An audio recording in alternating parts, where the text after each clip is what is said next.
Peluit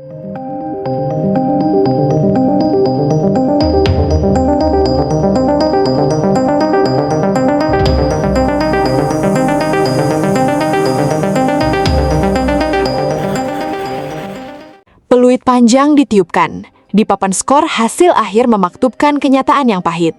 Bagi publik sepak bola Indonesia, detik-detik tersebut kerap menjadi awal dari pengulanan drama yang melelahkan. Deretan keputusan wasit yang dipertanyakan, klaim penalti yang diabaikan, atau kartu merah yang melayang terlalu cepat.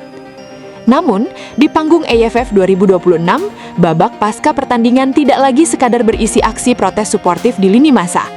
Laga berlanjut pada arena lain, perang narasi yang syarat akan provokasi dan rasa superioritas dari para rival. Tidak lama setelah laga-laga krusial usai, media-media utama dari Hanoi hingga Kuala Lumpur serentak melancarkan serangan verbal.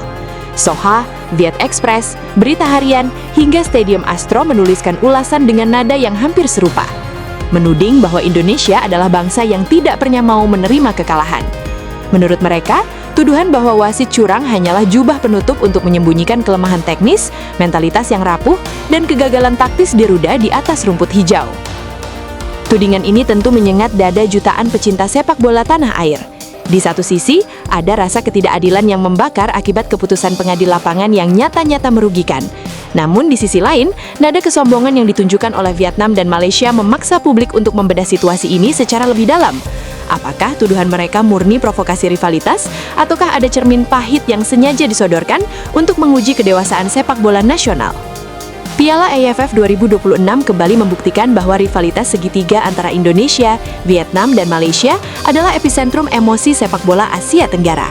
Setiap kali ketiga negara ini bertemu, aspek olahraga tak pernah berdiri sendiri. Selalu ada gengsi regional, sejarah benturan masa lalu, dan rivalitas antar supporter di media sosial yang mengekor di belakangan. Dalam ajang AFF 2026, atmosfer pertandingan berada di titik didih. Timnas Indonesia turun dengan ekspektasi tinggi pasca transformasi skuad yang diisi dengan kombinasi pemain muda berbakat dan deretan pilar berpengalaman. Namun, benturan fisik di lapangan dengan gaya bermain lugas khas Vietnam serta ketenangan taktis Malaysia kembali memicu insiden-insiden kontroversial. Momen-momen krusial yang menyulit amarah publik Indonesia antara lain pengabaian pelanggaran di kotak terlarang, dorongan atau benturan keras terhadap penyerang Indonesia di area penalti lawan yang kerap dinilai play on oleh wasit utama. Penggunaan VAR yang dipertanyakan. Kendati teknologi video assistant review sudah diterapkan, garis offside atau intervensi peninjauan ulang dinilai seringkali diputuskan secara tidak transparan dan merugikan momentum serangan Garuda.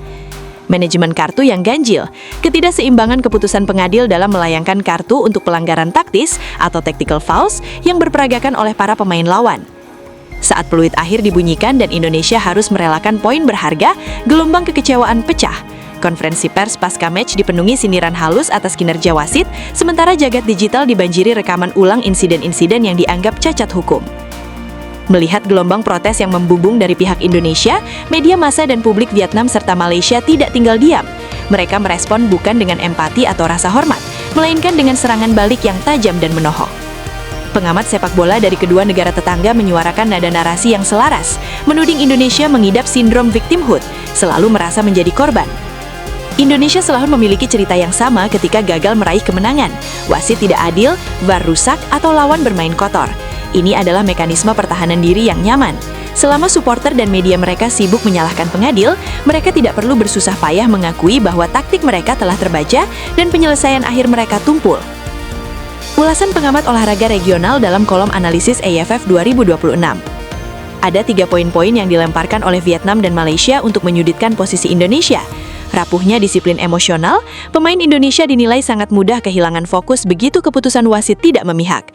Emosi yang meledak-ledak dianggap menjadi celah empuk bagi lawan untuk memprovokasi dan mencuri keunggulan. Dominasi steril dan ketajaman yang rendah.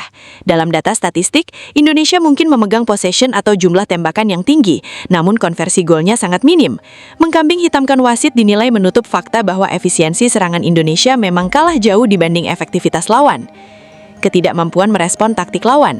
Vietnam dengan low block disiplinnya dan Malaysia dengan permainan transisi cepatnya dianggap berhasil melumpuhkan skema utama Indonesia.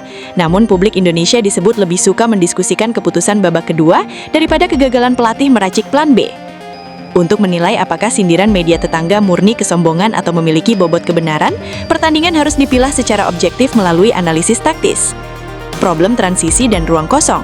Saat berhadapan dengan Vietnam, Indonesia kerap menguasai bola di area tengah. Namun bentuk serangan Garuda kerap menggelembung terlalu tinggi, meninggalkan ruang luas di belakang garis pertahanan. Vietnam yang cerdik tidak membutuhkan banyak penguasaan bola. Mereka hanya butuh 2 hingga 3 operan langsung atau direct passing untuk mengeksploitasi celah tersebut. Gol-gol yang bersarang di gawang Indonesia dalam ajang ini lebih banyak lahir dari keterlambatan koordinasi transisi negatif atau dari menyerang ke dalam bertahan, sebuah masalah teknis murni yang sama sekali tidak berhubungan dengan peluit wasit. Momen kehilangan fokus di menit krusial. Dalam laga kontra Malaysia, Indonesia sempat mendikte jalannya permainan. Namun penyakit lama berupa penurunan intensitas dan kerapuhan konsentrasi di 15 menit terakhir kembali kambuh. Kegagalan mengantisipasi situasi bola mati atau set piece memberi celah bagi Malaysia untuk mencuri gol penyemarang. Ketika publik terfokus melayangkan protes atas insiden dorongan kecil sebelum terjadinya gol, fakta bahwa koordinasi penjagaan marking pemain Indonesia sudah rapuh sejak awal justru luput dari evaluasi.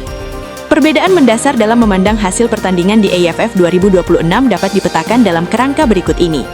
Aspek evaluasi, sudut pandang publik Indonesia, sudut pandang Vietnam dan Malaysia. Fokus utama, keputusan wasit dan kontroversi VAR, efisiensi taktis dan konversi gol. Kausa kekalahan, faktor eksternal dikerjai pengadil, faktor internal, emosi dan kebocoran taktis. Respon pasca laga, menggalang protes dan bukti video, sindiran atas sikap tidak sportif. Arah solusi, desakan evaluasi wasit AFF, pembenahan disiplin dan finishing. Meskipun kritik terhadap keputusan wasit yang buruk adalah hal yang layak dalam olahraga, menjadikan tuduhan kecurangan sebagai satu-satunya alasan setiap kali menelan kekalahan membawa dampak berbahaya bagi ekosistem sepak bola nasional. Jebakan evaluasi semu. Jika federasi, pelatih, dan pemain merasa kekalahan semata-mata karena faktor luar, maka tidak akan ada dorongan kuat untuk melakukan otokritik mendalam terhadap skema latihan, pemilihan pemain atau strategi bertanding. Mentalitas korban. Seorang pemain yang masuk ke lapangan dengan persepsi bahwa wasit pasti akan merugikan kita, cenderung bermain dengan kecemasan berlebih.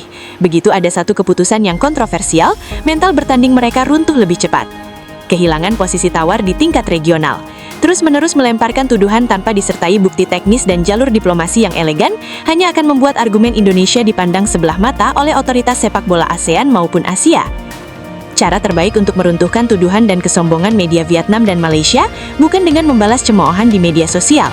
Jawaban paling mematikan bagi setiap provokasi rival adalah performa yang tak terbantahkan di atas rumput hijau. Langkah-langkah strategis yang harus diambil oleh sepak bola Indonesia meliputi kematangan mental dan kontrol emosi. Pemain harus ditempa untuk memiliki poker face di lapangan. Keputusan wasit seburuk apapun itu harus direspon dengan kelanjutan permainan yang lebih agresif dan terukur, bukan dengan adu mulut yang berisiko kartu merah. Meningkatkan efisiensi dan ketajaman. Mengunci kemenangan dengan selisih 2 atau 3 gol adalah cara paling efektif untuk mewasiti pertandingan kita sendiri. Ketika skor sudah telak, 1 atau 2 keputusan kontroversial dari pengadil tak akan mampu mengubah hasil akhir. Transformasi budaya analisis supporter Indonesia. Publik sepak bola Indonesia perlu diajak untuk melihat pertandingan melalui data statistik, pergerakan tanpa bola dan struktur taktik, sehingga narasi pasca pertandingan tidak melulu dipenuhi oleh resentment terhadap pengadil. Tudingan ada kesombongan dari Vietnam dan Malaysia bahwa Indonesia tidak mau terima kekalahan dan menjadikan wasit sebagai alasan memang terasa menyakitkan. Namun dalam dunia olahraga profesional, kritik paling tajam dari rival seringkali menyimpan sedikit kebenaran yang enggan kita akui. Wasit bisa saja membuat keputusan yang buruk, dan kinerja pengadil di kawasan Asia Tenggara memang membutuhkan perbaikan masif. Namun dalam rentang waktu 90 menit, nasib sebuah tim nasional seharusnya ditentukan oleh kualitas taktik, ketahanan fisik dan kedewasaan mentalnya sendiri. Untuk bisa benar-benar menguasai kawasan Asia Tenggara dan melangkah ke panggung Asia yang lebih tinggi, Indonesia harus berani melepas jubah rasa ketidakadilan tersebut. Dengan mengakui kekurangan secara jujur dan membenahinya di lapangan, tim Garuda tidak hanya akan membungkam kesombongan para rival, tapi juga membuktikan bahwa kemenangan sejati diraih lewat keunggulan kualitas yang tidak bisa dianulir oleh peluit manapun.